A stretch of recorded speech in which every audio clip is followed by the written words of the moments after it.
políticas públicas en materia de derechos humanos. Y para esta presentación tenemos el honor de contar con la doctora Mayra Falk Reyes. Ella es embajadora de Honduras en la República de Ecuador, macroeconomista hondureña, con especialización en políticas de desarrollo, graduada con honores de la Universidad Nacional Autónoma de Honduras. Posee una maestría en políticas agrícolas y de desarrollo rural en Latinoamérica y el Caribe de la Universidad Federal Rural de Río de Janeiro y la Universidad de Nápoles, Italia. En sus 33 años de experiencia profesional, cabe destacar las áreas de especialización de la doctora Falk Reyes en temas de género y economía, servicios financieros y microfinanzas, análisis de impacto de políticas, desarrollo rural territorial, entre otros. Saludamos entonces con un fuerte aplauso a la doctora Falk.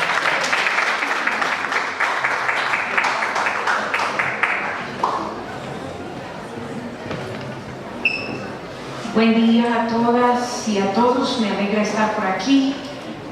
Colombia es un país que siempre me acoge con alegría y en momentos como el que estoy viviendo ahorita es mucho más importante todavía. No vamos a ver un tema sencillo, o sea, hablar de política pública siempre es complicado porque cada quien tiene su versión de la política pública.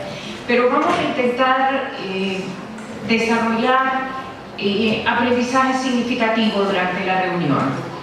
Y quiero dar las gracias a todos, a ustedes por estar aquí, a los organizadores por invitarme, pero además de eso quiero plantear desde ya que esto no compromete la institución para la que trabajo. He sido académica de CEPA, o sea, soy embajadora por casualidad, entonces vengo de la academia, he trabajado más de 30 años con la academia, entonces mi presentación obedece a mi experiencia profesional en la academia y al trabajo que he hecho en derechos humanos, pero no obedece, digamos, a los temas que la Secretaría está abordando. Vamos a ver, esta no es una conferencia, esta es una jornada de aprendizaje, por tanto tenemos que interactuar. No es que yo hablo y ustedes callan y estoy yo aquí una hora y después me voy y bien, gracias. Estamos aquí para aprender. Segundo, lo que yo quisiera lograr en este periodo es aprendizaje significativo. Es decir, que ustedes recuerden lo esencial. O sea, yo voy a decir muchas cosas. Si el 10% queda, podemos decir que el aprendizaje significativo se dio. En tercer lugar, la metodología mezcla varias cosas, no es tan tradicional. La primera cosa es que va a tocar conceptos que son áridos, feos, que normalmente no gustan mucho, pero hay que usarlos. Va a usar historias, juegos, preguntas y en algunos momentos voy a intentar, como decimos en buen hondureño, tocarles el alma para que ustedes reaccionen. Vamos con la siguiente. ¿Cuál es la base de la metodología? Demos un clic. Vamos a hablar de derechos humanos, vida y equidad. Ese es el fondo central de la presentación. En segundo lugar, vamos a ver un marco de referencia. Vamos a hablar de algunas teorías y de algunos teóricos que son importantes, que nos dan el enfoque teórico. De eso vamos a desarrollar conceptos, ejemplos, etc. Si esto quedara aquí, yo no hubiera hecho nada. Hubiera venido aquí a un buen paseo a Medellín y nada más. Lo que queremos es conectar el enfoque teórico con los conceptos y reflexionar sobre el proceso de implementación de políticas públicas en derechos humanos. O sea, el punto central es que ustedes vean lo básico que estamos presentando, pero al mismo tiempo que aprendan algo significativamente. Si yo no logro eso a través de esta hora y media, no vine a nada y haré en el mar. Entonces la idea ahorita es conectar la teoría con algunos ejemplos prácticos para que ustedes vayan viendo cómo el tema en la práctica se lleva a cabo. Estamos en el tercer curso internacional, ¿sí o no? Hemos hablado de convencionalidad, ¿sí o no? Hemos hablado del sistema universal, ¿sí o no? ¿De qué más hemos hablado? Para hacerles un examen básico ahorita. De justicia transicional. ¿De qué más? De los DENS, que estuvo el señor anterior. ¿Qué más? Del sistema penitenciario. ¿Se habló algo de niños o niñas o no se ha hablado nada? Ah, qué bueno. Derechos y deberes de los niños y las niñas. Y de los adultos nada. Y de las mujeres. A los hombres los dejamos fuera. Ellos no tienen ni derechos ni deberes. Estamos fritos, ¿no, hombre? En eso estamos mal. Pero hemos ido a lo largo de esta semana construyendo una base de conocimiento que a mí me va a servir mucho en el trabajo que vamos a hacer el día de hoy. Por ejemplo, por eso el objetivo de nuestra presentación es buscar.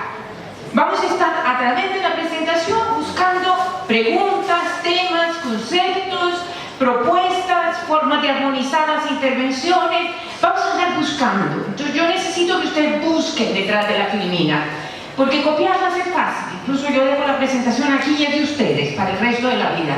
Pero si ustedes buscan mentalmente, el aprendizaje significativo es mejor. ¿Dónde estamos en el curso? Ya dijimos que hemos visto un montón de temas, pero estamos en un punto de corte, en lo que nosotros llamaríamos un parteaguas. No sé si aquí se usa esa palabra.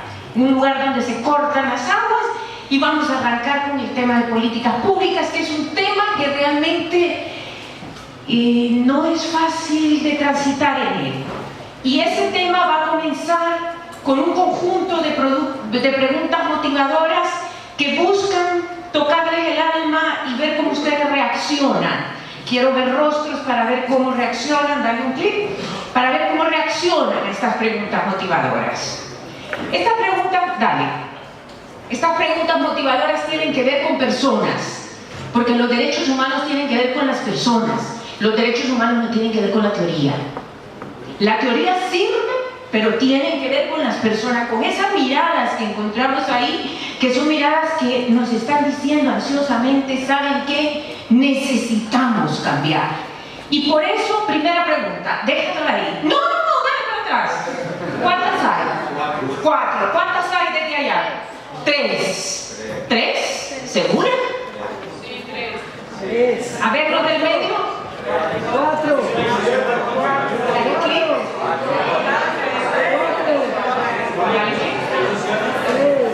Depende de dónde estemos. Y ese es el problema de las políticas públicas. Depende de dónde estemos y así la vemos. Si yo soy el que diseño las políticas públicas, entonces yo estoy del lado de los que regulan. Si yo soy del beneficiario de las políticas públicas, estoy del lado del que me regule y me dicen lo que tengo que hacer o me meten preso. Entonces, todo depende del lugar donde estemos en políticas públicas. Primera lección aprendida: no hay una sola teoría, tenemos que hacer interpretación. Hay viejas preguntas que siguen vigentes. El año pasado discutí algunas de estas preguntas que algunos están aquí, pero las vamos a tocar. ¿América Latina tiene recursos naturales, sí o no? Sí, tiene un montón. Tiene procesos amplios de avance de la frontera agrícola, nos estamos quedando sin recursos, hay prácticas humanas que destruyen los recursos y eso le quita derechos a la naturaleza, tenemos problemas serios de destrucción y tenemos problemas serios de inundaciones, el cambio climático, etc. Estamos en un momento terrible de problemas. Pero la pregunta es, ¿por qué? A pesar de tantos esfuerzos, de reuniones, de cursos, ya estamos en el tercero, de tantos aportes e inversiones, de tantas iniciativas que tenemos ahora los DECs, que antes no los teníamos, que tenemos políticas, que tenemos convenciones, que tenemos toda una justicia transicional, que tenemos todo un sistema universal de derechos humanos, ¿por qué el tema de derechos humanos no avanza? Bueno, aquí dicen algo, falta voluntad política de los estados. Vamos a ir anotando esas cosas en el tintero. Vamos a la siguiente. Tenemos problemas que derivan en el derecho básico a la salud. Tomamos agua contaminada, tenemos problemas de contaminación del aire, tenemos realmente problemas serios de avance Pero la gente participa en los espacios locales. ¿Cuántos de los que estamos aquí trabajamos en espacios locales? Levanten la mano. ¿La gente participa o no? No, muy poco. Bueno, en Centroamérica les diré que la gente sí participa. Si hablamos de sistemas de agua potable, la gente participa. Si hablamos de caminos, la gente participa. En el espacio local, la gente participa mucho. Pero cuando logramos impacto, este impacto no se masifica y no se hace política pública. Ese es el problema. La gente participa, hace, logra, discute en el espacio local y se queda ahí. Y cero guarismo, quedamos en lo mismo. ¿Por qué? Porque tenemos un problema serio de que la experiencia se quede en lo local y no trasciende a la política pública. Tenemos, de nuevo, muchos recursos naturales, pero tenemos una dicotomía rural-urbana grande, ¿o no la tenemos? Vaya, entonces estamos de acuerdo. ¿Van a seguir persistiendo las políticas en un enfoque sectorial? ¿Cuál es el problema de la política de derechos humanos? Las políticas públicas referidas a derechos humanos se refieren al ser humano. Y el ser humano no está partido en sectores, ¿o sí? No, el ser humano es integral. Entonces tenemos un problema entre cómo se definen las políticas públicas del Estado, que no quiere decir solamente mala intención, sino cómo se definen, educación, pero el ser humano es uno, y a ese le llegan todas las políticas sectoriales por diversas aristas. Entonces, ¿cuál es el problema? El tema de derechos humanos es integral, busca el bien ser de las personas, no el bienestar, el bien ser a lo largo de la vida. O sea, ya hay un cambio de teoría. Yo no estoy hablando de bienestar. La teoría de bienestar de los economistas es una teoría que realmente no nos ayuda mucho porque es estar bien hoy. Claro, yo hoy gozo de derechos, pero mañana, ¿quién sabe? Mañana no tengo agua y entonces no tengo derecho a la salud y tengo que comprarla más cara. Entonces, el bien ser es ser toda la vida y los derechos humanos requieren políticas centradas en el bien ser. Primer concepto. No en el bienestar, que es un concepto económico muy de corto plazo. Estamos hablando del bien ser a lo largo de la vida de las personas. Y cuando hablamos del bien ser a lo largo de la vida de las personas, hablamos de derechos humanos. Desde que nacen, crecen, se reproducen o no se reproducen si no quieren, y hasta que llegan al momento de su muerte. Tienen derecho a morir bien. Nadie habla del derecho a morir. Lean los libros de Elizabeth Kubler-Ross y van a encontrar cómo los moribundos sienten que realmente no tienen derechos. Y sobre todo los enfermos crónicos, que no tienen ningún derecho. Ah, ya se va a morir. Entonces, ¿qué? No ocupa nada. Ahí que lo cuida la familia. Economía del cuidado. Entonces tenemos una necesidad de bien ser a lo largo de la vida. Por el otro lado, hay nuevas preguntas. Hasta ahorita vimos las viejas, las que son más o menos siempre tradicionales, del bienestar, de la política, etc. Ahora veamos las nuevas. Tenemos gente, niños, hablaron de los niños y las niñas, que sonríen, gente que vive en condiciones sin acceso a vivienda, gente de la tercera edad que todavía trabaja a los 94 años. ¿Por qué? Si entre las regiones en desarrollo del mundo nosotros tenemos renta per cápita media 7 veces mayor que la de África subsahariana, persiste la pobreza y la inequidad. ¿Por qué? Porque si la renta media, si el promedio desayuno, almuerzo y cena sigue persistiendo en Colombia, en Honduras, en Ecuador, gente que come una vez al día. ¿Por qué? La concentración del ingreso principalmente, no tanto de la riqueza, sino del ingreso, porque anualmente el país genera un ingreso y el ingreso es el suspiro que mueve la vida. Si a mí al mes no me llega la bolsa, el sueldo, estoy con problemas para pagar las cuentas, ¿sí o no? Entonces hablemos mejor de distribución del ingreso, porque cuando ya metemos el tema de riqueza comenzamos a crear connotaciones de que eso depende de lo rico. No, el tema de la distribución del ingreso depende de cuánto yo les pago yo a las personas que están conmigo ayudándome en casa. ¿Les pago bien? ¿O ahorro? ¿Tienen ellos derecho a ganar bien o no tienen derecho? ¿Le doy de comer la sobra o le doy comida diferente a la mía? ¿O no? Eso pasa mucho en América Latina, todavía en la clase media. Y la clase media es la que defiende más derechos humanos. Y sin embargo, a la hora de ejercer la práctica del derecho humano, la cosa cambia. El otro tema que también es importante es que tenemos acceso a educación. Ha mejorado la educación en América Latina, eso es una realidad. Pero hay métodos tradicionales de enseñanza, como el que estoy usando yo, y hay métodos innovadores de enseñanza.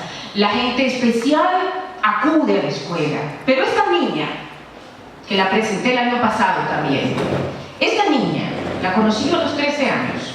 No le voy a contar la violencia que había vivido porque no vale la pena. Ella la dejaron botada en la calle a los 5 años. Una señora le permite vender esas tortillas. Las tortillas se parecen a las arepas, que están en esa paila que está ahí. Y le da la comida. Y cuando yo le pregunté cuál era su sueño, adivinen qué contestó, para que hablemos de derechos humanos. Estudiar, casarse, ¿qué más hay atrás? Tener hijos, a ver. ¿Qué más? Vivienda digna, ¿qué más? La familia, ¿qué más? Una carrera universitaria. ¿Saben cuál es su sueño? Doña Mayra, por favor, yo necesito un termo para jalar agua, porque ahora ya nadie regala agua. Ahora el agua la venden. Y a mí la señora no me paga dinero. Y yo ando por la calle todo el día gritando, van las tortillas y no tengo agua que tomar. Le fui a comprar ese termo que cuesta $2 y cumplí un sueño. O sea, todo es relativo en la vida. Podemos soñar a largo plazo o a corto plazo, pero cuando las necesidades básicas están insatisfechas, una niña como esta piensa en el corto plazo. Miren las chancletas que tiene, no va a la escuela. ¿Qué va a estar pensando en terminar la universidad si no sabe ni lo que es la escuela? O sea, tenemos condiciones de pobreza en América Latina. Esa señora, 8 meses de embarazo, cargando 217 libras de leña en la cabeza. Yo la pesé la leña. ¿Esos son derechos humanos? ¿Quién los defiende? ¿Quién defiende los derechos humanos de esa mujer? Nadie. ¿Por qué? Porque está perdida en el espacio local y a nadie le importa si el hijo le nace torcido o no. O sea, el problema fundamental es que necesitamos encontrar espacios para la equidad y la inclusión en sus diversas dimensiones. Porque si nosotros no vamos viendo la realidad de la gente en el espacio local, no resolvemos el tema de derechos humanos. Es bien fácil hablar de que los DES, y que de la convención, y de que cuando ustedes llegan donde la gente y le hablan de la convención, no entienden ni tú estás acá. Ni tampoco si le hablan de los derechos internacionales y que hay DES y que no hay DES y que... No, eso no lo entienden. Para ellos la comida, el acceso a vivienda digna, esos temas son importantes. Vamos a la siguiente. Jesús. ¿Cómo se crean mecanismos para que la gente participe? Allá atrás nos dijeron hace un momento, no, la gente no participa. Voy a contar una anécdota. Yo tuve un proyecto de desarrollo rural y me llegaron todos los técnicos agrónomos, por supuesto, y me dijeron, esa meta que usted tiene de 30% de mujeres en el proyecto no la vamos a cumplir porque las mujeres no participan en las capacitaciones, no van. Eso era un proyecto ejecutado dentro de una universidad. Entonces agarré el grupo de muchachos del módulo de desarrollo rural y les digo, miren muchachos, 5 puntos oro en la clase de economía, y eso es bastante. O sea, 5 puntos oro son 5 puntos oro. Ustedes tienen 2 semanas para resolverme cómo hago para que participe 30% de mujeres en este proyecto. Y los mandé con los carros a las comunidades. A la semana regresaron. Sentamos los técnicos a un lado y los estudiantes al otro. Profesora, tenemos resuelto el problema. En todas las casas hay radio, todas las mujeres escuchan la radio.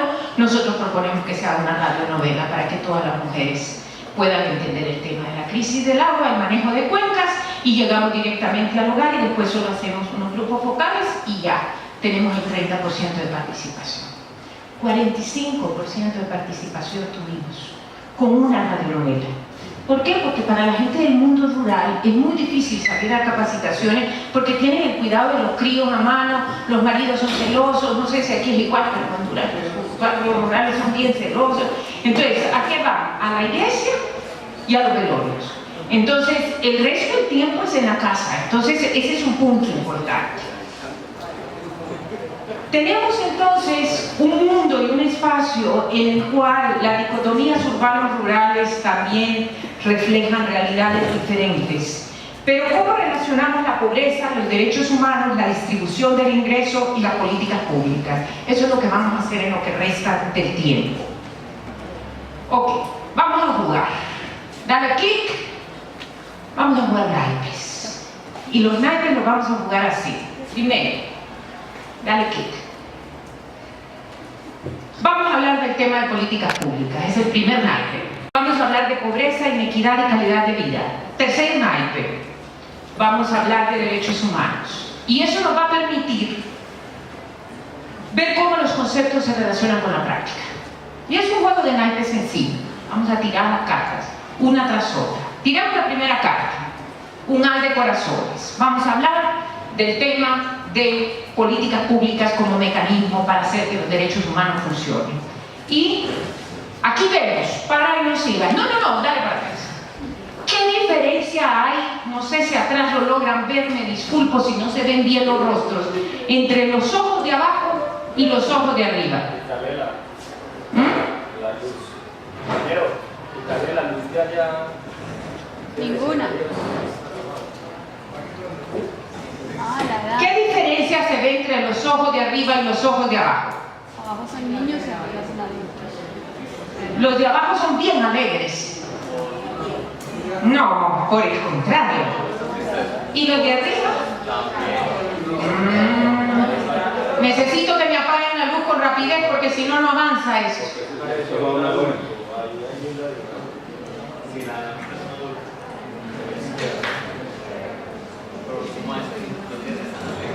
Los de arriba están medio alegres, no sé si alegres completos, pero medio alegres sí están.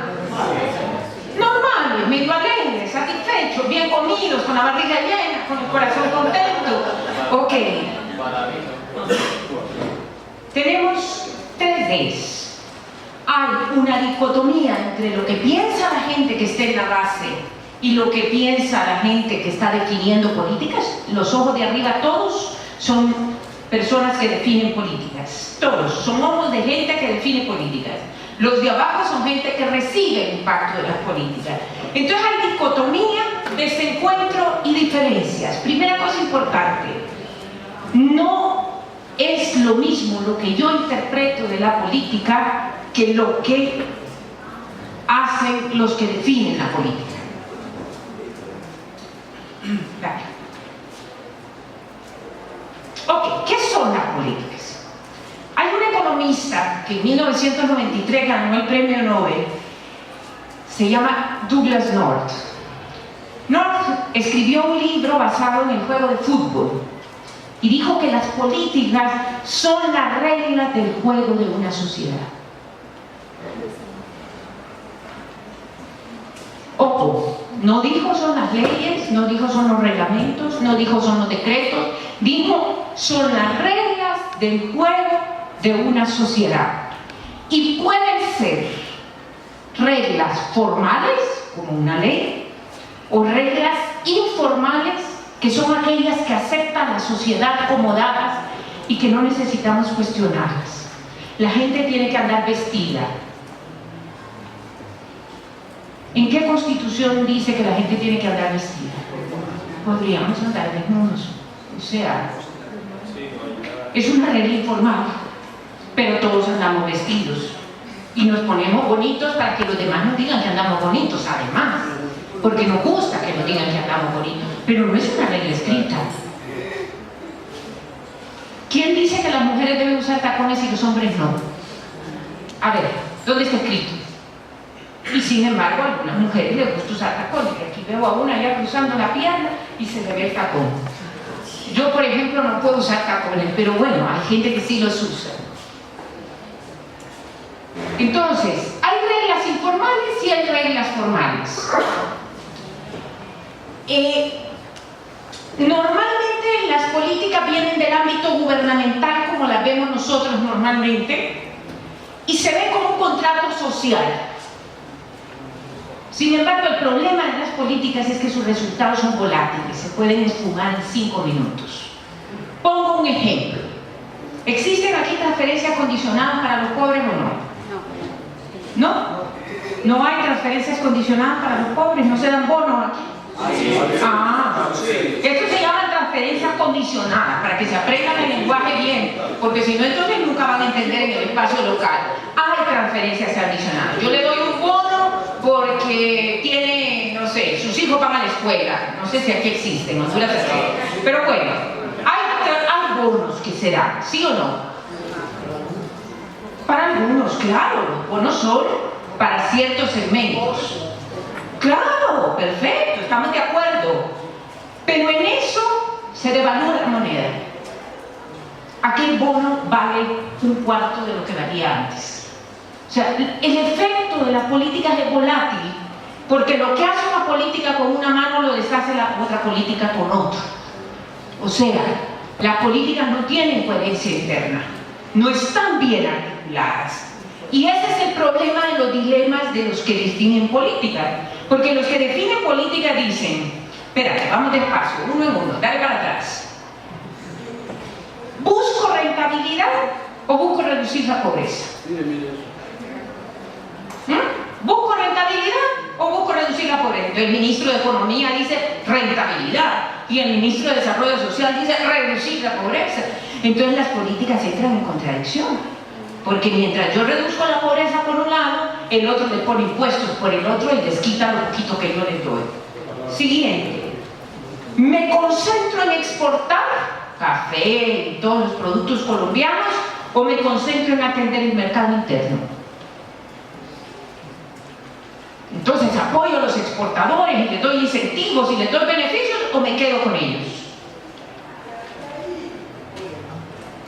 Ambos, puede ser ambos. ¿Busco riesgo en la política pública o busco seguridad?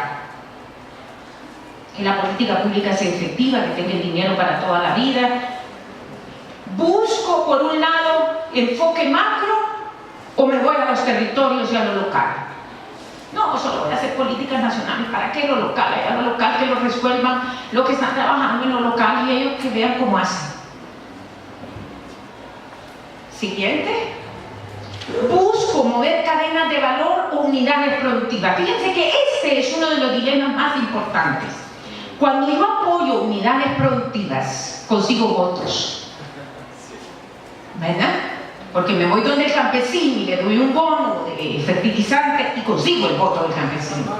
Entonces, el apoyo a la unidad productiva normalmente tiene un sesgo muy fuerte en la política porque se transforma en capital político. Pero no genera valor agregado, pero genera valor político. Entonces yo, a político de politiquería, no de política pública, promuevo tecnologías modernas o tecnologías apropiadas. Si tengo abundante mano de obra, despido a todo el mundo, mete una máquina y ya estuvo, está resuelto el negocio. No puedo. Alto retorno económico versus sostenibilidad ambiental. Avanzo sobre el ambiente y me lo como y no me importa lo que le pasen a las generaciones futuras. Creo acceso a crédito y financiamiento o le pido garantías a todo el mundo para que el crédito sea seguro. Todos esos dilemas los enfrentan quienes están haciendo políticas públicas todos los días. ¿Uso la mano de obra y los recursos disponibles o califico la mano de obra? ¿Qué me sale más barato? Mano de obra barata, esos son los modelos de América Latina. ¿Busco equilibrio macro o busco equidad y distribución? Y ahí tocamos tu tema. Busco equidad y distribución y busco que se distribuya el ingreso y que sea equitativo entre todos y que la gente le pague a sus empleados lo que le debe pagar. Estos dilemas son el centro de la presentación y he ido por ellos despacito, despacito para que todos entendamos que para definir políticas públicas hay dilemas.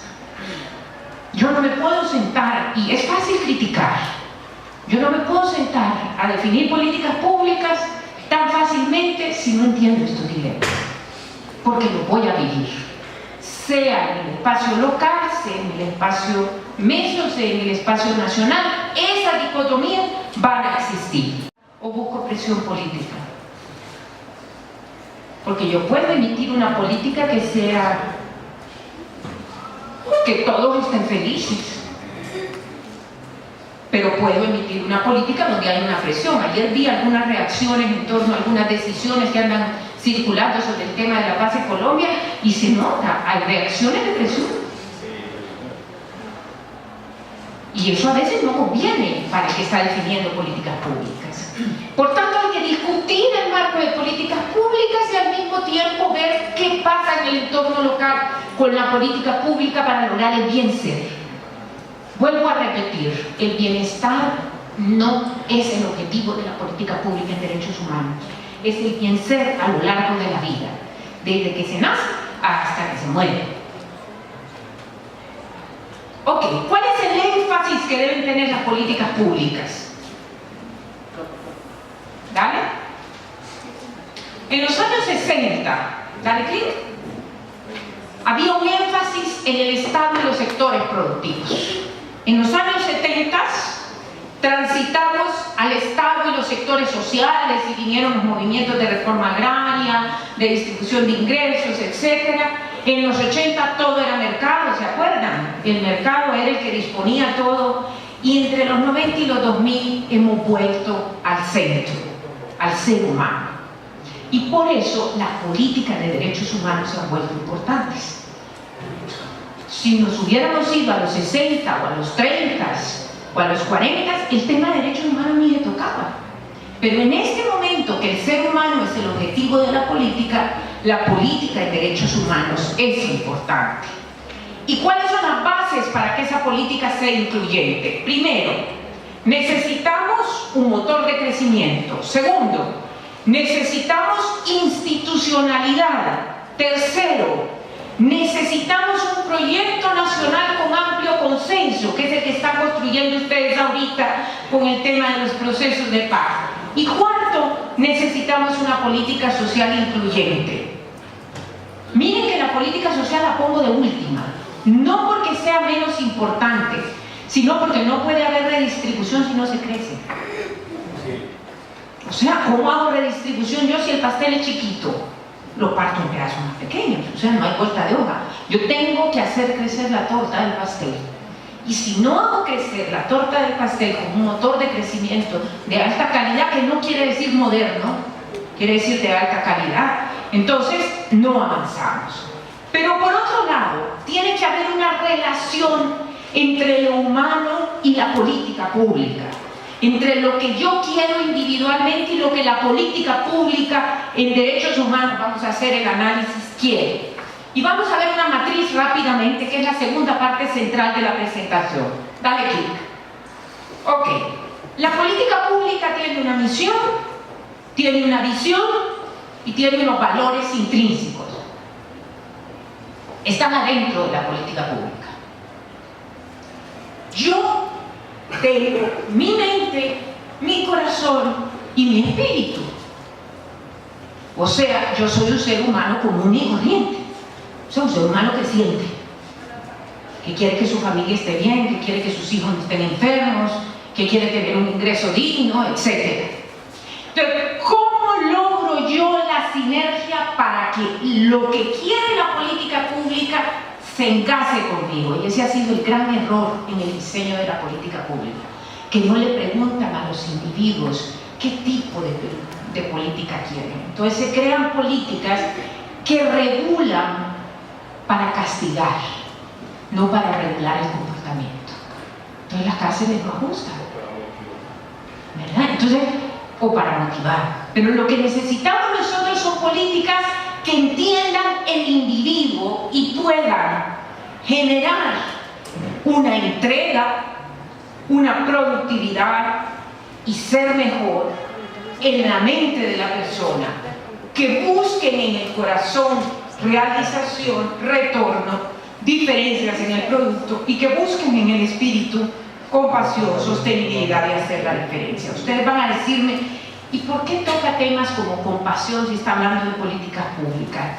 Porque lo tocábamos hace un momento. La clase media tiene una política impositiva muy fuerte en América Latina, es la que más paga impuestos. Pero también hay estudios que definen que esa clase media es la que en términos relativos tiene mayor incumplimiento de pago del salario mínimo a sus empleados. O sea, por un lado dicen estoy pagando impuestos, pero por el otro lado dicen, no, ¿y cómo le voy a pagar a quien me esté ayudando en la casa tanto sin mucho dinero? Entonces estamos con necesidad de tener inclusión en el tema de compasión. Vamos al segundo A, pobreza. ¿Cómo se define la pobreza? ¿Qué es ser pobre? Es no tener dinero. No tener que comer. ¿Qué dicen por allá atrás? ¿Cómo? Carecer de las necesidades que básicamente... ¿Ustedes están de acuerdo con esto que está escrito aquí? Si yo le regalo una mochila a un niño para que vaya a la escuela, ¿estoy resolviendo el problema de la educación? No. Entonces la pobreza hay que atacarla en sus causas, no en sus efectos. Y miren, el mundo ha cambiado. En el pasado, dale clic, casi el 33% de la producción era agrícola. Ahorita el 3.5% es producción agrícola. Moraleja de la historia, nuestras economías tienen que trascender hasta el tema del servicio. ¿Por qué? Porque ya el mercado de los productos agrícolas no es tan importante como el valor agregado. Porque ustedes han empacado el café y le han puesto marca y lo han mandado al mundo y han hecho la marca Colombia. Estamos vendiendo calidad, pero estamos vendiendo el café empacado para que el cristiano allá en Japón solo abra la bolsa allá del café. O sea, necesitamos ya pasar de vender productos agrícolas a productos con valor agregado y servicios. No sé si los de atrás ven esto, pero tenía que ponerlo porque si no, no soy economista. Dale un clic. En Colombia, la incidencia de pobreza multidimensional, quiere decir que tome en cuenta todos los factores de carencia que tienen las personas, es de 41% en 2005 y de 35% en 2012. Quiere decir que han mejorado 6 puntos en ese periodo. Esto está en el documento de desarrollo social de la CEPAL. Ahí pueden bajar todos los gráficos que van a ver ahorita. Pero, ¿qué quiere decir esto? Colombia está haciendo un esfuerzo, no el mejor, porque deberíamos llegar a cero, pero lo está haciendo. Siguiente, dale clic. ¿Dónde está la pobreza en Colombia? ¿En el mundo rural o en el urbano? En el rural. El 66% de los pobres, o sea, 7 de cada 10 pobres, viven en el mundo rural en Colombia, no viven en el espacio urbano.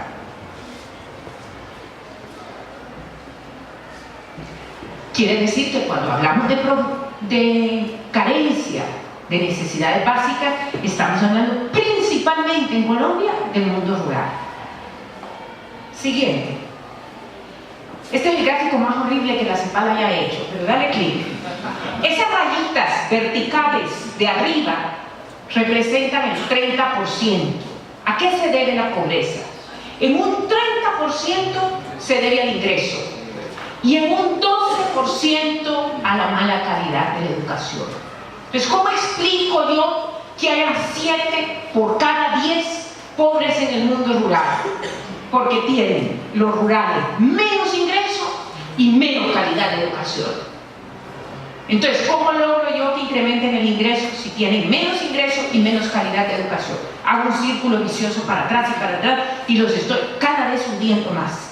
Y para sacarlos hacia adelante necesito entrar en políticas públicas mucho más fuertes. Colombia ha hecho avances en reducir la desigualdad, eso lo reconoce la CEPAL. Los países, no voy a decir que han hecho más reducción en la desigualdad, pero sí avanzado en la reducción de la desigualdad. Miren el último, que es el caso de Costa Rica. Costa Rica, por la crisis en el turismo y porque muchos países han entrado en el turismo y ya no hay guerras en América Latina, ya no tiene el turismo de antes, entonces la desigualdad en Costa Rica se acentúa. Ahora, fíjense en un problema.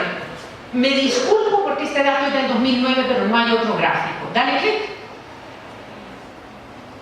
Nosotros andamos más o menos parecidos a todos los países de renta alta en temas de coeficiente de Gini. Pero después de impuestos, y aquí sí me voy a subir para darles la clase. Fíjense en el caso de Austria. Austria tiene el impuesto ahí, la desigualdad ahí. Y baja hasta aquí después de impuestos. ¿Qué quiere decir? Que Austria distribuye los impuestos, ¿sí o no? Y entonces después de los impuestos, el coeficiente de Gini, que es el que expresa la desigualdad, baja. ¿Qué pasa en Colombia después de los impuestos? No baja. Entonces tenemos un problema porque lo que se paga en impuestos no se redistribuye. Entonces, cuando hablamos de pobreza, y aquí vamos un poco a intentar contestarle a la persona que habló, hablamos de tres dimensiones. De la privación de las necesidades básicas insatisfechas, que era lo que se hablaba, de la impotencia de no poder acceder al poder político. Los pobres, por ser pobres, difícilmente pueden acceder al poder político, y además una vulnerabilidad mucho más alta derivada de la inseguridad. Es decir, los pobres no solo son pobres porque no tienen casa, no tienen comida, no tienen ingresos, no tienen muchas cosas, sino que son pobres también porque no pueden acceder al poder político y porque son vulnerables. Por tanto, necesitamos generarles estrategias de consumo, estrategias de voz y estrategias de protección. Este es el tercer mensaje de mi presentación.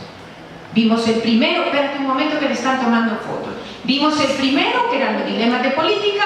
Vimos el segundo, que tenía que ver con la relación entre la política pública y lo individual. Y lo tercero, cómo se considera la política. Vamos con tres mensajes. Sigamos. Hasta ahorita lo que ustedes han visto es un rompecabezas en esta presentación. Hemos ido hablando de la política pública, de sus dilemas, de la gente, de los problemas que tienen para enfrentar la realidad. O sea, estamos armando el rompecabezas. No crean que ya terminamos, pero vamos en camino.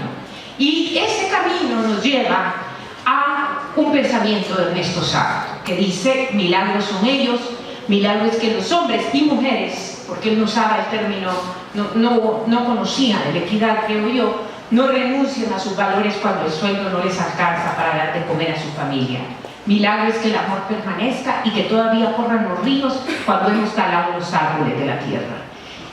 Es un milagro realmente. Si no lo vemos objetivamente, no es un milagro.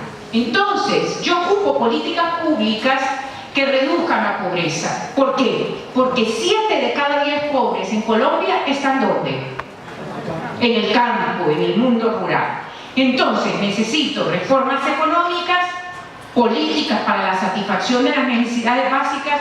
No sé el nombre de la persona que lo dijo, pero me quitó las palabras de la boca y eso me alegra. Políticas de derechos humanos, políticas ambientales y tecnológicas y políticas para empoderar a los pobres. No sé cuál es tu nombre y perdón que te señale, pero la verdad es que tú nos hiciste un gran aporte el día de hoy. Entonces, tenemos 5 tipos de políticas que son prioritarias para reducir la pobreza. ¿Y por qué me concentro en la pobreza? Porque los pobres tienen necesidades básicas insatisfechas, tienen problemas de impotencia para acceder al poder político y tienen alta vulnerabilidad. Entonces, ¿qué va a pasar con los derechos humanos de los pobres? Se cumplen. Triplemente complicados. Ok, tenemos 3 actores: el gobierno, que hace leyes principalmente, ¿vale? El sector productivo, que es agresivo, y la sociedad civil organizada. Los dos que pueden ser creativos, y por eso me encanta que ahorita estemos aquí, una mezcla tan interesante, son el sector productivo y la sociedad civil organizada. Porque el gobierno es poco creativo y es lento. Él tiene 2 velocidades, lento y despacio. O sea, esas son las velocidades.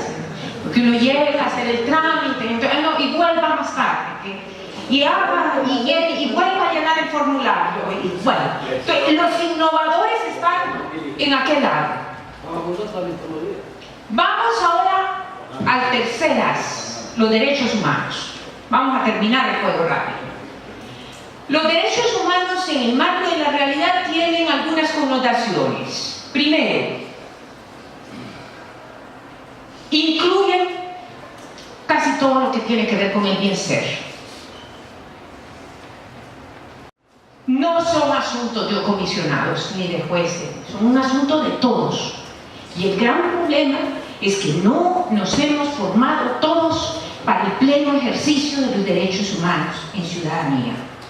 Entonces, como no los conocemos y como los explicamos tan complicados, porque cuando uno habla de la convencionalidad, de la justicia transicional, si ustedes llegan al espacio local con esas frases, a la gente le da ganas de vomitar. O sea, dicen, este es bruto.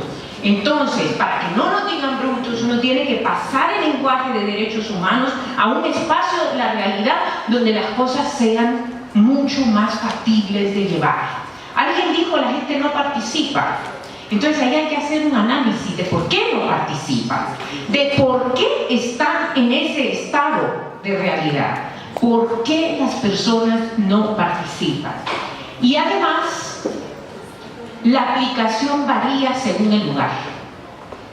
No es lo mismo hablar de derechos humanos en una comunidad indígena que hablar de una comunidad ladina.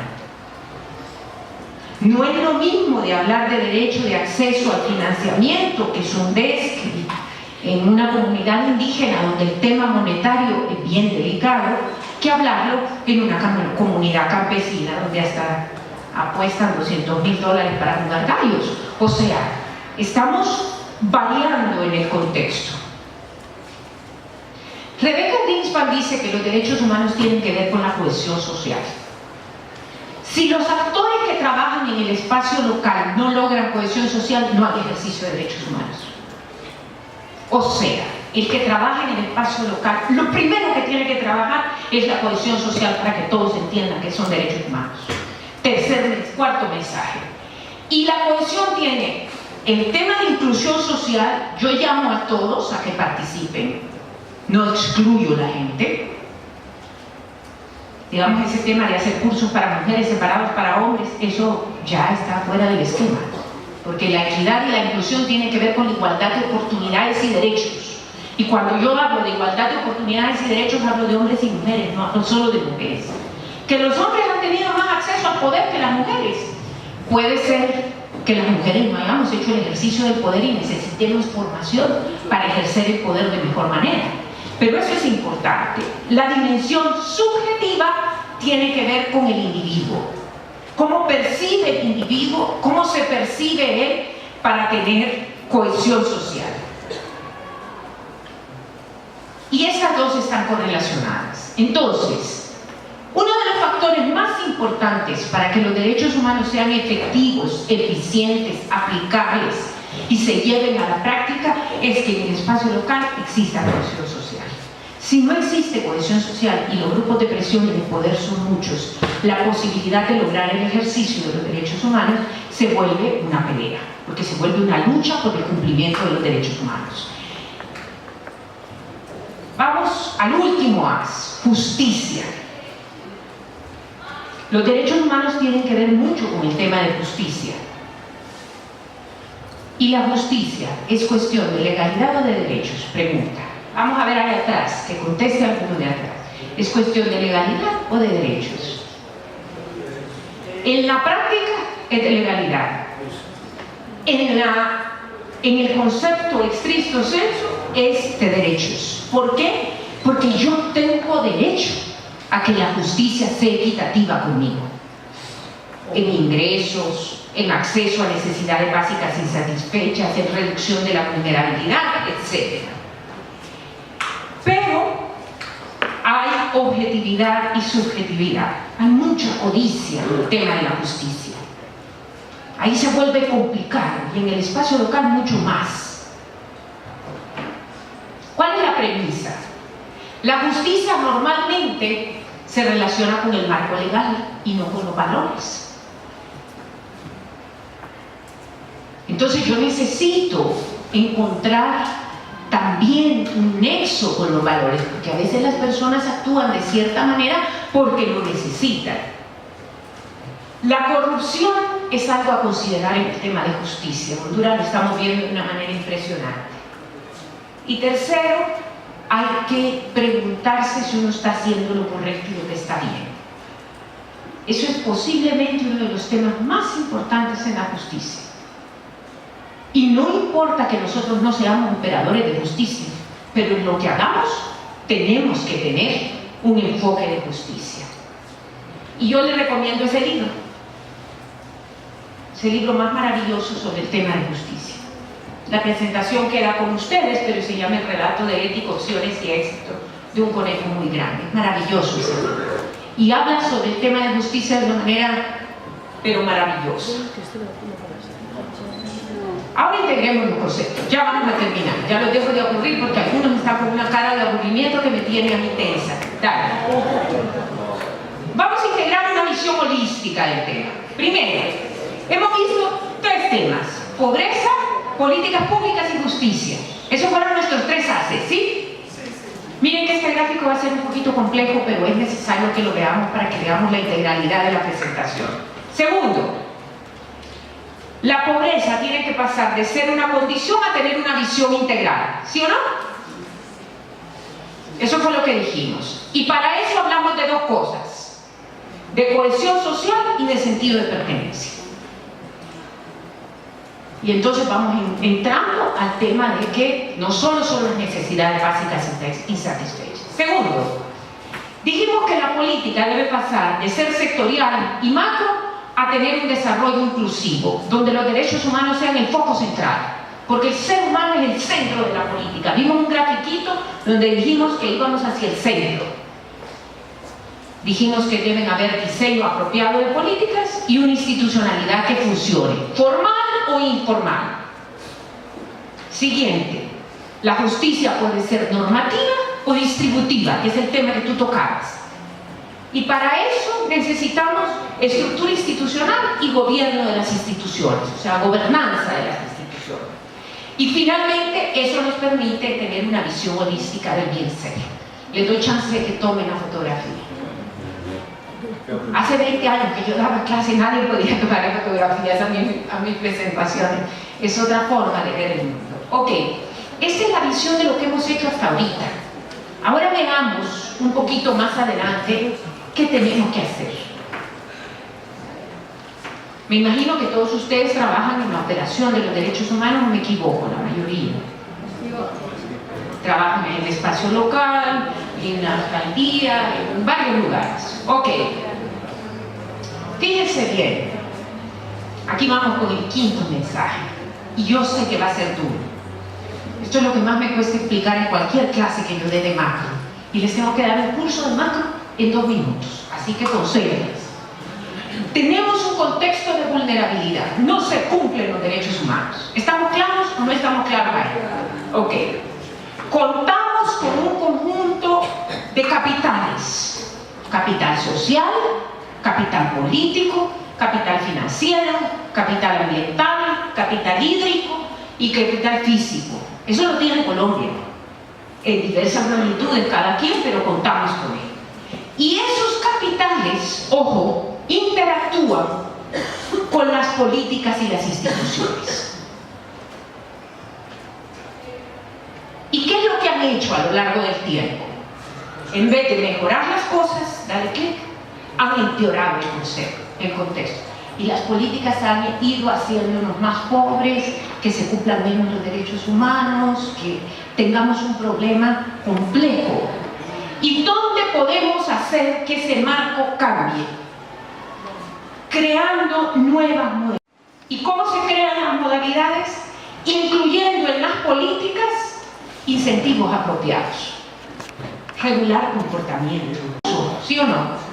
Sí, y se premió a los que hicieron bien las cosas, ¿o no? Sí. Eso es positivo. Pero nosotros buscamos en las leyes siempre castigar. Y entonces ese es el problema. Las cárceles no ajustan. Porque siempre estamos castigando. Si no haces eso, entonces, ¿por qué no nos vamos en las leyes y en las políticas a la inversa? Si hace esto, usted cambia. No, tenemos que ir a la inversa. Entonces necesitamos incentivos apropiados. Y aquí va el centro de la clase. Que transformen los capitales en activos. ¿Para qué? Para promover el desarrollo. ¿Dale clic? Es decir, que en vez de tener un montón de cosas, Colombia lo que tiene que tener son activos. La gente tiene que ser un activo. La cohesión social tiene que ser un activo. El espacio local tiene que ser un activo. Pero si solo son capitales, están ahí. Hay gente que, bueno, tenemos la convencionalidad, la justicia, la no sé qué, la no sé cuánto, el marco internacional de derechos y llevamos 2 casos a la corte. O sea, tenemos que entrar en una lógica de discusión de que los derechos humanos se practican y se ejercen en los espacios locales. Ok, vamos a la realidad. Dale. Dale. Dale. Esto es lo que hemos discutido hasta ahorita. Dale varios clics, rápido. Listo. Ahora, ¿qué pasa con el contexto? ¿Cómo se digiere eso?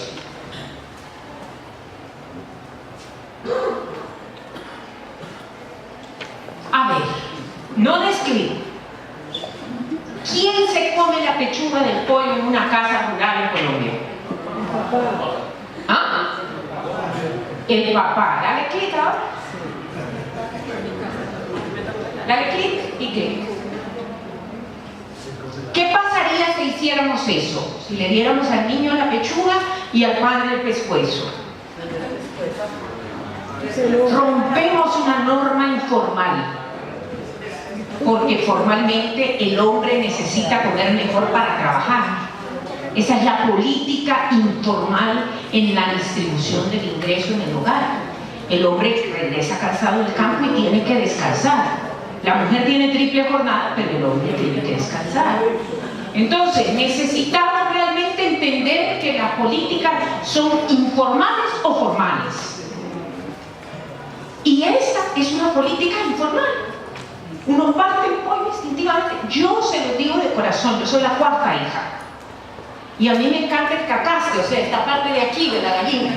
Me encanta la rabadilla, bueno, me encanta el cacaste. ¿Por qué? Porque yo soy la 4ª. O sea, por definición a mi papá le daba la pechuga, a mi hermana mayor le daba posiblemente la parte y yo que era la 4ª tenía el cacaste. Entonces, eso es lo que como. E instintivamente, cuando parte el pollo, le doy la pechuga a mi marido. O sea, es ya una cuestión informal y tiene uno que comenzar a trabajar eso con las nuevas generaciones. Dale clic. Ya vamos a terminar. Y para lograr cambiar, lo primero que necesitamos es participación plena. Y no hay participación si los actores que promueven derechos humanos no promueven la participación. Y uno de los grandes problemas que tenemos con los actores que promueven los derechos humanos es que no promueven la participación, sino que solo les gusta hablar entre convencidos en el espacio local. Solo hablan entre convencidos. Entonces los que creen en derechos humanos vienen a la reunión. Los que no creen en derechos humanos que se vayan de aquí. No, hay que incluir en las discusiones para la participación plena a los no convencidos, porque esos son parte del problema del no ejercicio de los derechos humanos. Segundo, y me decía, doña Mayra, es una cosa horrible. Yo voy a las reuniones políticas. Yo tengo 3 hijos pequeños. Tengo un marido y mi mamá que me ayuda. Yo voy a las reuniones políticas, son las 6, las 7, están platicando de todo. A las 10 de la noche, que yo me tengo que ir porque mi mamá ya me está diciendo, no aguanto estos hipótesis, son niños, venite de una vez. Ahí empiezan a discutir el tema político. Entonces, hay un problema de equidad en la negociación política en los espacios locales, porque no están hechos para las lógicas que tenemos las mujeres, están hechos para la lógica masculina. Todo va hasta tarde porque el macho llega tarde a la casa. O sea, la mujer tiene que estar temprano y atenta a los niños, al cuidado, a tener la cena, y a la hora que venga el marido, bueno, también atenderlo en todo el sentido de la palabra. Entonces, el punto focal ahí es las relaciones tienen que trascender todos los espacios. El lugar donde se hacen efectivas las políticas es el territorio. A mí que no me vengan con cuentos que es a nivel nacional, eso es mentira. Las políticas se hacen prácticas en el territorio, en Medellín, en la comuna tal. Ahí es donde las políticas aterrizan. Y en el tema territorial tenemos mucha literatura sobre desarrollo económico local, aportes desde los 90, dale que. Pero lo más importante en el espacio local es la gobernanza, que no es gobernabilidad. ¿Qué es gobernanza? Gobernanza es el ejercicio del poder. Para que las políticas públicas en derechos humanos se hagan efectivas en el territorio, debe haber gobernanza. Es decir, yo tengo que tener las posibilidades de ejercer el poder para que los derechos humanos se cumplan. Si no, hablo carburo y pasta barata. Porque voy a estar dando charla y charla y charla de derechos humanos y nunca va a pasar nada. Porque van a seguir ocurriendo las mismas cosas de siempre. Entonces, necesito realmente que la gobernanza sea importante. Y para que la gobernanza sea importante, tienen que haber organizaciones, aceptar que hay riesgos climáticos, hay que incluir a la gente, hay que incluir a los jóvenes y hay que incluir al sector informal. Cuando venía por la calle vi una señora que vendía ahí en la esquina. A esa gente hay que incluirle en los diálogos porque tienen problemas. Y a ellos no se les cumplen los derechos humanos, porque si nos preguntamos dónde hacen sus necesidades, no sabemos. Y ellas deberían tener derecho a un servicio sanitario público. ¿Quién se hace cargo de la mujer que vende informalmente en la calle? Yo quisiera saber, ¿hay alguna defensoría de los informales? No. ¿Por qué? Porque siempre hablamos de los derechos humanos en lo abstracto.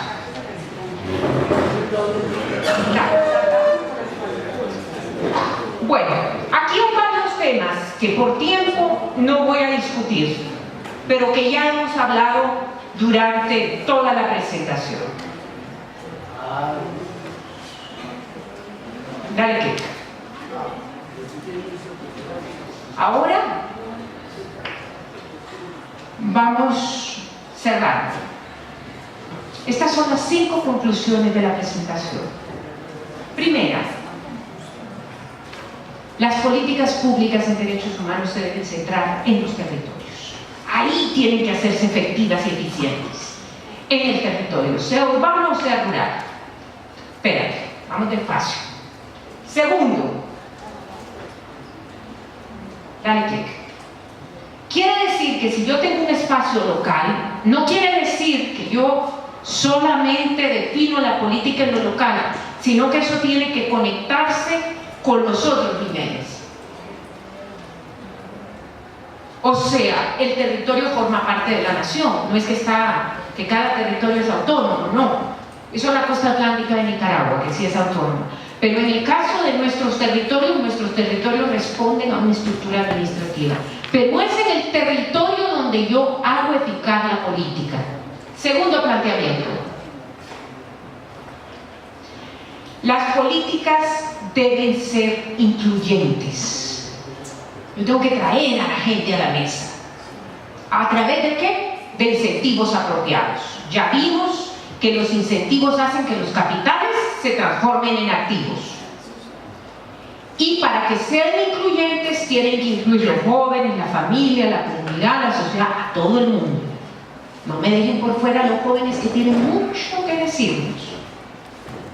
Tercero, es necesario conocer los actores con potencial. Esto no lo he dicho en la presentación. Yo tengo que generar participación e inclusión, pero tengo que conseguirme aliados especiales. Me alío con esta mesa para que me ayude, para que todo el mundo ponga atención. Y entonces logro la atención de todo el mundo a través de ellos. Hay que buscar quienes tienen potencial. Siguiente. La política pública, y aquí está el meollo del asunto, tiene que tener impacto de corto plazo con visión de largo plazo. Déjala atrás. Impacto de corto plazo con visión de largo plazo. La gente no puede esperar 20 años a que crezca el paro. O sea, necesitamos tener algo en el corto plazo que genere efecto demostrativo. Y si no tenemos en el corto plazo algo que genere efecto demostrativo, veamos algunos ejemplos. Esta comunidad, por ejemplo, recibía agua sucia en la casa y colaba el agua 5 veces la mujer para que el agua quedara no enturbiada. ¿Qué se hizo? Se limpió, se sacó toda la arena, se hizo un filtro de piedrería, que eso no cuesta casi nada, y la gente recibe el agua. ¿Qué estamos logrando con esa acción? Que las mujeres reciban en su casa agua limpia y no la tengan que colar 5 veces. ¿Eso contribuye al buen ejercicio de los derechos humanos? Sí, porque reduce la jornada laboral de la mujer. ¿Eso contribuye a las necesidades básicas insatisfechas? Claro, porque recibe agua limpia. No voy a decir que purificada porque ahí no lo garantizo, pero limpia. Siguiente. Esto, así quedó Nicaragua después del Mitch. Con la comunidad se hizo un trabajo de piedrería y de siembra, y 18 meses después, este era el resultado. ¿Cuál es la ventaja? ¿Qué es lo que estoy garantizando? El derecho al ambiente. ¿Qué árbol seleccioné? Sauce. ¿Por qué? Porque el sauce crece rápido. ¿Qué logré? Que en la próxima crecida, como había piedrería, no se lleven los arbolitos. Introduje una pequeña tecnología, la piedrería, para que no se lleven los arbolitos nuevamente y todo el curso de la cuenca se mantenga. ¿Qué estoy haciendo con esto? Generando derecho al ambiente y derecho al agua, porque el agua no se va a acabar, ni van a venir los derrumbes, y reduciendo la vulnerabilidad que tienen los pobres, porque son los más afectados cuando hay una inundación. Entonces, acciones como estas, que pareciera que no tienen nada que ver con derechos humanos, tienen mucho que ver con derechos humanos, porque a la gente le duele la barriga, a la gente le duele que la casa se le vaya cuando llueve, a la gente le duele recibir el agua sucia, a la gente le duelen las cosas del día a día. Y tienen derecho, así como ustedes tuvieron derecho a una merienda, a tener condiciones básicas en sus hogares.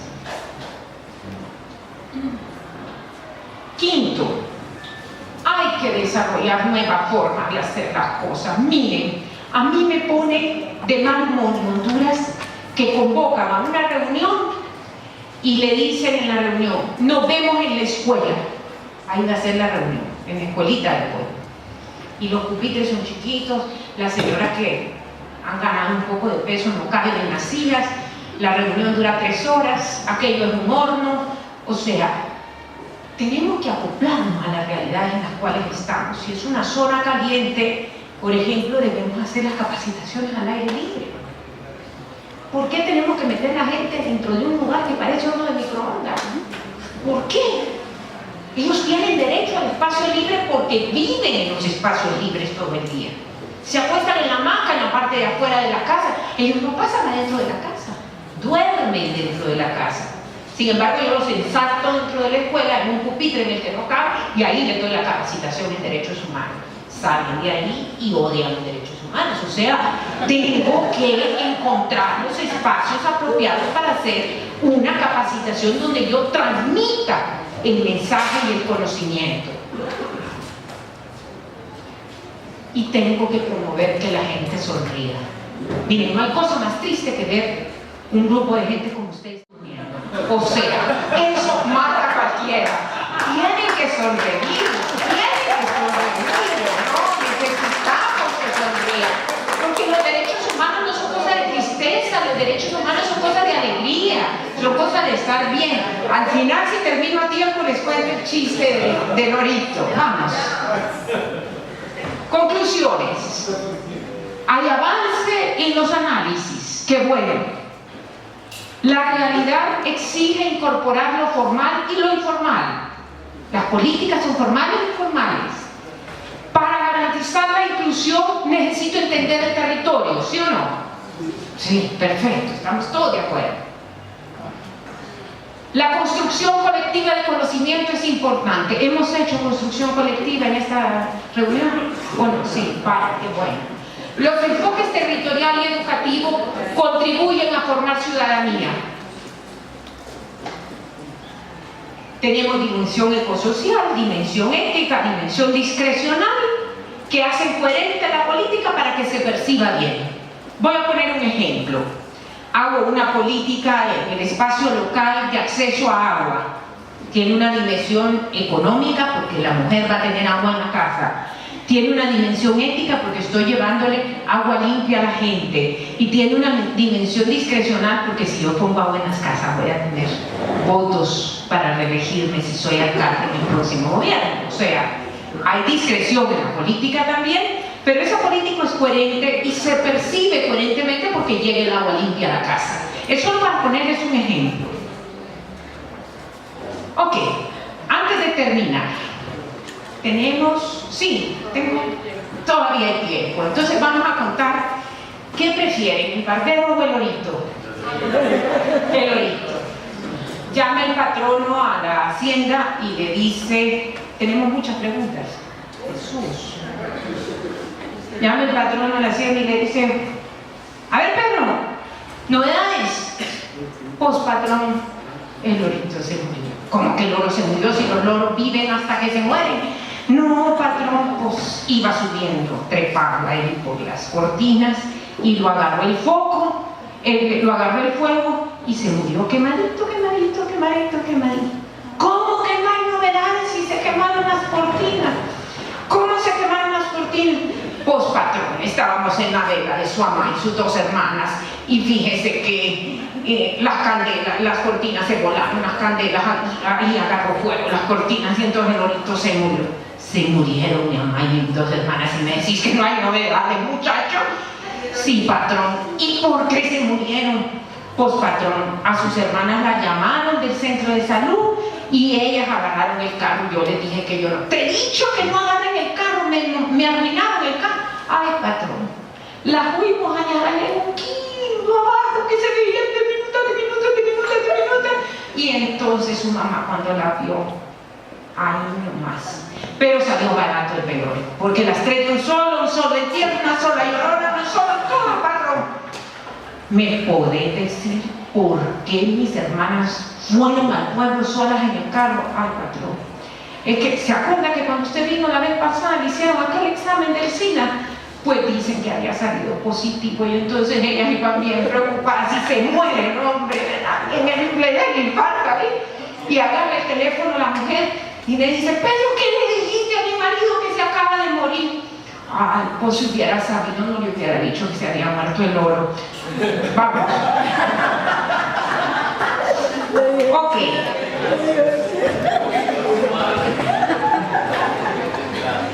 Ok, aquí hay algunos que... Bueno, vamos a empezar por esta. La diferencia entre el bienestar y el bien ser es una de las preguntas.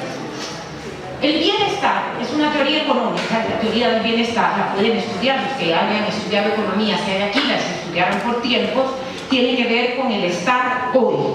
El bienestar es el bienestar del corto plazo. Yo estoy ahorita parada, después puedo estar sentada, pero no habla de mi ser, habla de el estar, del momento. Entonces yo estoy fuera de la pobreza, pasé el límite de la pobreza, pero viene un desastre natural y regreso a ser pobre porque me quedo sin casa. O sea, el bien ser es a lo largo de toda la vida, el bienestar es en un momento de la vida. Por tanto, la política de derechos humanos tiene que ser una política que sea a lo largo de la vida del ciudadano.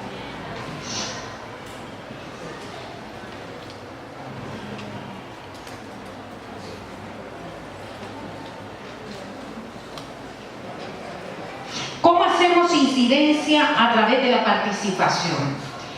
En esto no hay recetas. La participación tiene que estar basada en que haya cohesión social en el territorio. Si la gente del territorio se identifica con el territorio, logran hacer cosas maravillosas. Pero si la gente no tiene cohesión social, y yo trabajo con el grupo de mujeres, con el grupo de los defensores de los derechos humanos, con el grupo de los maestros, no logro realmente una participación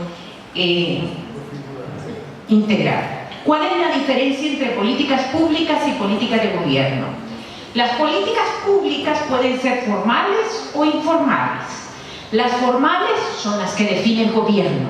Son las leyes, los reglamentos, todo eso que escribe el gobierno que debemos cumplir como ciudadanos desde la Constitución para abajo. Las políticas públicas incluyen lo formal y lo informal, como lo de la pechuga del pollo, por ejemplo. Si la defensa de los derechos humanos es una cuestión de poder, ok, es una cuestión de gobernanza, y la gobernanza tiene que ver con el ejercicio del poder. Pero ¿cómo hago yo para que los derechos humanos se cumplan? Creo cohesión social, formo la gente y hay informalmente un trabajo interno que hace que se cumpla. El gran problema que tenemos nosotros es que los defensores de derechos humanos se creen con poder, es una cosa distinta. Eso es diferente. Los defensores de derechos humanos no tienen poder, tienen conocimiento. Si lo pueden socializar bien y crear la cohesión social, entonces vamos bien.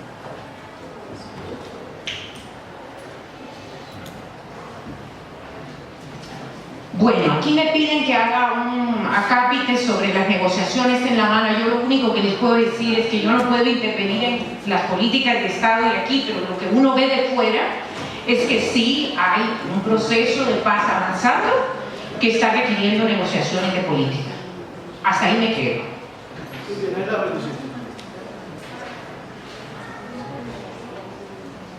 A lo largo de la vida, ¿dónde están los ingresos de los habitantes de la calle y de bajos recursos? A lo largo de la vida deberían, si cumplimos los derechos humanos y hay una gobernanza del poder, que esas personas tengan acceso no solo a los ingresos, sino a todos los beneficios que en una sociedad se deben dar. ¿De qué forma han aportado las políticas públicas en la solución de los conflictos internos en América Latina? Ese es un tema de debate de una conferencia completa, pero las políticas públicas en muchos casos, por lo menos en el caso de Centroamérica, después de la posguerra, nosotros tuvimos también un proceso de guerra muy fuerte. Guatemala, El Salvador y Nicaragua tuvieron un proceso de guerra que también fue duro, no tan largo como el de ustedes, pero fue duro. Y las políticas públicas después del proceso de guerra han contribuido a la reinserción, a la participación política de los grupos, han contribuido mucho, y voy a decirlo con altura, a la reducción de pobreza, porque la guerra deja mucha pobreza, tristemente. ¿Por qué proteger los derechos cuando son... Hay letras que está difícil.